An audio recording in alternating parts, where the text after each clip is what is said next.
तू राजकुमार नहीं, श्राप है अपने वंश के लिए। वो आवाज कहीं ऊपर से गूंज रही थी, जैसे बादलों के पार कोई शाप बोल रहा हो। तू कभी भी अपने परिवार का बदला नहीं ले पाएगा, तू सिर्फ किस्मत का मजाक बनेगा। नवांगन राज्य की राख में अकेला खड़ा था राजकुमार क्षितिज। उसकी आंखों के सामने उसका घर जल रहा था। सामने आ, कौन है तू? क्षितिज की दहाड़ बिजली की तरह फटी। उसने तलवार निकाली, आसमान की ओर इशारा किया। तेरी तलवार, तेरी शक्ति? आवाज फुसफुसाई। सब राख हो चुके हैं। क्षितिज घुटनों के बल गिर पड़ा। चारों ओर बस धुआं। तभी एक झटके से उसकी आंख खुली। वह किसी छोटी सी झोपड़ी में था। मैं कहां हूं और ये सपना, ये क्या? तभी बाहर से आवाज आई, छोटे। दरवाजा धड़ाम से खुला। अमृता, क्षितिज की सबसे बड़ी बहन, दौड़ती हुई आई। तुम जग गए, तुम 1 साल से सो रहे थे। क्षितिज ठिठक गया। 1 साल? दीदी, पिताजी कैसे हैं? हमारी बहनें, जीजाजी, वो सब कहां हैं? अमृता की आंखों में आंसू भर आए। कुछ नहीं बचा क्षितिज, कुछ भी नहीं। पिताजी, हमारी बहनें और हमारा पूरा नवांगन साम्राज्य जलकर खाक हो चुका है। क्षितिज की आंखों में दर्द के आंसू उमड़े, फिर वही आंसू गुस्से से लाल हो गए। मेरी आंखों के सामने उन अग्नि ड्रैगनों ने हमारा साम्राज्य जला डाला। उन अग्नि ड्रैगनों को नहीं छोड़ूंगा। अमृता ने जवाब दिया, अग्नि ड्रैगन हमारे दुश्मन नहीं है। हमारा दुश्मन वो है जिसने उन्हीं ड्रैगनों से हमारे साम्राज्य पर हमला करवाया। क्षितिज का उबलता क्रोध धीरे धीरे बैठा। दीदी, क्या अग्नि ड्रैगन ही सबसे ताकतवर होते हैं? अमृता ने समझाया, ड्रैगन 7 तरह के होते हैं, हर एक की अलग शक्ति और तत्व। क्षितिज ने गंभीरता से पूछा, हम भी ड्रैगन वश में करेंगे, लेकिन दीदी, ये ड्रैगन कहां मिलेंगे? अमृता ने बताया, यहां से 200 मील उत्तर में एक पर्वत है, ड्रैगन पर्वत। वहीं हमें सारे ड्रैगन मिलेंगे। क्षितिज ने गहरी सांस ली। मैं वादा करता हूं दीदी, मैं पिताजी का, अपनी बहनों का, अपने राज्य नवांगन का, सबका बदला लूंगा। अमृता और क्षितिज निकल पड़े थे ड्रैगन पर्वत की ओर। दिन बीतते गए, जंगलों, पत्थरों और झरनों के बीच एक कठिन यात्रा।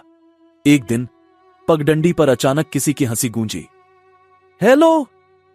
एक 12 साल का लड़का, गले में ताबीज, कंधे पर धनुष टांगे, मुस्कुराता हुआ बोला, मैं आर्यन हूं, महावन का राजकुमार। क्षितिज ने आगे बढ़कर हाथ मिलाया। क्षितिज कभी नवांगन का राजकुमार था। आर्यन की मुस्कान थोड़ी धीमी पड़ी। सुना था, वहां सिर्फ राख बची। क्षितिज की आवाज भारी हो गई। हां, राख और एक प्रतिज्ञा। आर्यन मुस्कुराकर बोला, तिजाए निभाने के लिए साथ चाहिए होगा ना? आज से मैं तुम्हारा छोटा भाई। अमृता हंस पड़ी। अरे, अभी मिले हो और अब भाई भी बन गए? दीदी, आप दोनों को परिवार की तलाश है और मुझे दोस्तों की। हम यहां दोस्ती करने नहीं आए आर्यन, हमें ड्रैगन पर्वत पहुंचना है। आर्यन ने कंधे उचकाए। तो चलिए, रास्ता तो एक ही है ना? तीनों ने सफर जारी रखा। सूरज सिर पर चढ़ा ही था कि अचानक एक तेज व्यंग्य भरी आवाज हवा में तैर गई। वाह, आजकल कोई भी उठकर चला आता है ड्रैगन ढूंढने। तीनों ने मुड़कर देखा। एक चमकदार सुनहरी कवच में लिपटी राजकुमारी उन पर सवार आ रही थी, लाल ड्रैगन की पीठ पर बैठी हुई। वो थी राजकुमारी प्रियंका, वायुपुर की उत्तराधिकारी। आंखों में गर्व, होठों पर तिरस्कार भरी मुस्कान। तुम लोग अपना समय बर्बाद मत करो, उसने कहा। ड्रैगन को वश में करने के लिए हुनर और ताकत चाहिए, जो तुम तीनों में है ही नहीं। क्षितिज की आंखें सुलग उठी। जुबान संभालो राजकुमारी। अमृता बीच में आई। सफर लंबा है और ताकत की बातें करने वालों को पहले खुद अपनी आजमानी चाहिए। प्रियंका ने भौहें उठाई। ठीक है, देखते हैं किसके शब्दों में दम है। तीनों ने एक दूसरे की ओर देखा और बिना कुछ कहे कदम बढ़ा दिए ड्रैगन पर्वत की ओर। सप्ताहों की यात्रा के बाद अंततः उनके सामने वह पर्वत था, अग्नि ड्रैगन पर्वत। आसमान में लाल, नीले, हरे, सुनहरे ड्रैगन उड़ रहे थे। ड्रैगन को वश में करने के लिए हर योद्धा अपने खून की एक बूंद छटवाता। जैसे ही बूंद ड्रैगन की जीभ छूती, आंखें चमक उठती और बंधन बन जाता। आर्यन ने हंसते हुए कहा, देखो, यूं। उसने अपनी उंगली काटी। एक छोटा अग्नि ड्रैगन पास आया। खून की बूंद चाटते ही उसकी आंखें अंगारे की तरह दमक उठीं। अब तुम्हारी बारी भाई, उसने उत्साहित होकर कहा। क्षितिज आगे बढ़ा। एक लाल ड्रैगन उसकी ओर देखता है और फिर सिर मोड़ लेता है। दूसरा कुछ पल ठहरता है, फिर उड़ जाता है। तीसरा बिना देखे दूर हट जाता है। क्षितिज की मुट्ठियां ढीली पड़ गईं। वह पत्थर पर बैठ गया, थका पर टूटा नहीं। शायद मेरे नसीब में कोई ड्रैगन नहीं। अमृता ने उसका कंधा थाम लिया। धैर्य क्षितिज, कभी कभी सही साथी देर से आता है। सूरज ढल गया था। क्षितिज पत्थर पर बैठा बस आसमान देख रहा था। तभी उसके पैरों के पास कुछ हिला। एक छोटा सा सफेद जीव, मानो किसी मुर्गी का चूचा, पर उसके छोटे पंखों पर नन्ही ज्वालाओं जैसी लकीरें थीं। क्षितिज मुस्कुराया।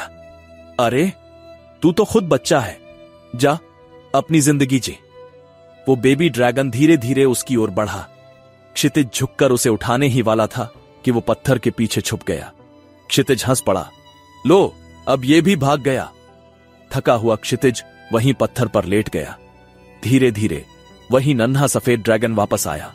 उसने क्षितिज के पैरों के पास जमा हुए खून की पतली धार देखी और अपनी छोटी सी जीभ से उसे चाट लिया। क्षितिज को सपने में लगा जैसे कोई ठंडी हवा उसके भीतर उतर रही हो। भारी शरीर अचानक हल्का हो गया। उसी समय अमृता वहां पहुंची। क्षितिज! अमृता चीख पड़ी। क्षितिज चौंक कर उठ बैठा। क्या हुआ दीदी? अमृता का चेहरा पीला था, आंखों में भय। क्या इस बेबी ड्रैगन ने तुम्हारा खून चाटा? क्षितिज ने अपने अंगूठे की तरफ देखा। घाव गायब था। शायद हां दीदी, लेकिन क्यों? अमृता की आवाज कांप उठी। यह कोई साधारण ड्रैगन नहीं है। यह सोमवंश का ड्रैगन है, सर्वोच्च जाति का देव ड्रैगन। क्षितिज के पैरों तले जमीन खिसक गई। आर्यन फुसफुसाया। सोम ड्रैगन? प्रियंका हक्की बक्की रह गई। ऐसे तो सिर्फ 10 हैं। अमृता की आंखें भीग गईं। इसे हल्के में मत लेना छोटे, ये देवताओं की आत्मा है। क्षितिज ने गहरी सांस ली। तो क्या ये मुझे चुन रहा है? वो नन्हा सफेद ड्रैगन उसकी आंखों में देखता रहा, शांत पर अथाह। क्षितिज ने प्यार से हाथ बढ़ाया। अगले ही क्षण एक चांदी की लपट उसके हाथ पर दौड़ी। आह! क्षितिज पीछे गिर पड़ा। हथेली पर ठंडी आग सी जलन। प्रियंका ने पास से दवा फेंकी। सावधान रहो, यह भरोसा छीना नहीं जाता, कमाया जाता है। अमृता ने झुककर उसका माथा सहलाया। यह तुम्हें परख रहा है क्षितिज।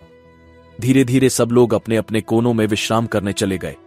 क्षितिज पेड़ के नीचे बैठा अपनी जली हुई हथेली थामे सोच में डूबा था। तभी वहीं छोटा सफेद सोम ड्रैगन चुपचाप उसके सामने आ खड़ा हुआ। क्षितिज मुस्कुराया। तुम लौट आए? ड्रैगन पास आया, उसकी हथेली को हल्के से छुआ। ठंडी चांदी सी सांस उस घाव पर बिछ गई। दर्द जैसे पिघल गया। और तभी क्षितिज ने भीतर एक मधुर आवाज सुनी। किसी ने कहा, मैं तुमसे बोल नहीं रही, तुम सुन पा रहे हो? क्षितिज ने चौंक कर इधर उधर देखा। कोई नहीं था। आवाज उसके मन में थी। मैं कैसे सुन पा रहा हूं?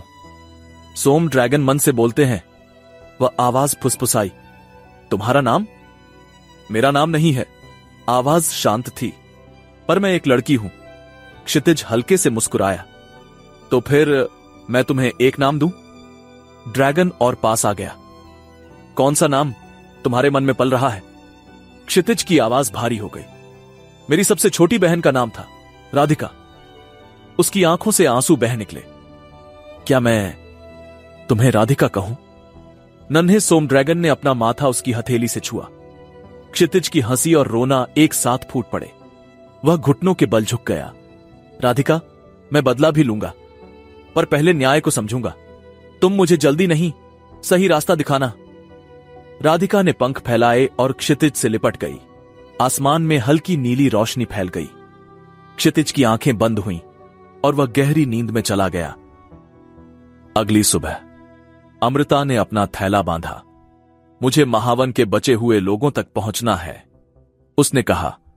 उन्हें उम्मीद चाहिए। क्षितिज ने राधिका की ओर देखा, फिर बोला, और मुझे दिशा। अमृता मुस्कुराई। वो तुम्हारे पास है। ये ड्रैगन तुम्हारा आईना है। जो तुम में है वही इसमें झलकता है। हम फिर मिलेंगे ना? जरूर, अमृता ने कहा। जब तुम परीक्षा पार कर लोगे। क्षितिज ने झुककर चरण छुए। मैं तब तक गिरूंगा नहीं।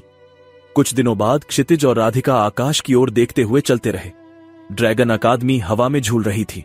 क्षितिज मुस्कुराया।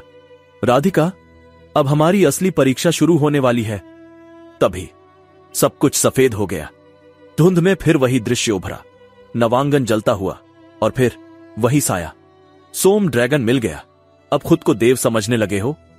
आवाज में व्यंग्य और ज्वाला थी। क्षितिज ने दहाड़ लगाई। नाम बताओ। साया मुड़ा, माथे पर अग्नि चिन्ह, आंखों में कोयले सी आग। फिर मिलेंगे छोटे राजकुमार। क्षितिज का शरीर कांप उठा। उसकी छाती पर एक सफेद चिन्ह उभरा, आधा अक्षर जो चमक कर मिट गया। ये क्या है? क्षितिज ने आंखें खोली। वह अकादमी के बीच खड़ा था। सैकड़ों निगाहें उस पर थीं। आर्यन दौड़ता हुआ आया। क्या हुआ भाई? प्रियंका ने चिंतित होकर पूछा। किसे देखा तुमने? क्षितिज की आवाज धीमी थी पर आंखों में ज्वाला थी। उसे, जिसने सब जलाया। अब बस एक नाम बाकी है। क्या वो साया यहीं कहीं आसपास था? क्या क्षितिज उसे ढूंढ पाएगा और उसका सामना कर पाएगा? ड्रैगन अकादमी में उसका भाग्य क्या मोड़ लेने वाला है? आगे की कहानी जानने के लिए देखें अगला एपिसोड सिर्फ पॉकेट एफएम के YouTube चैनल पर। और ब्रह्मांड का रक्षक के सारे एपिसोड्स को सुनने के लिए डिस्क्रिप्शन में दी लिंक से डाउनलोड करें पॉकेट एफएम ऐप।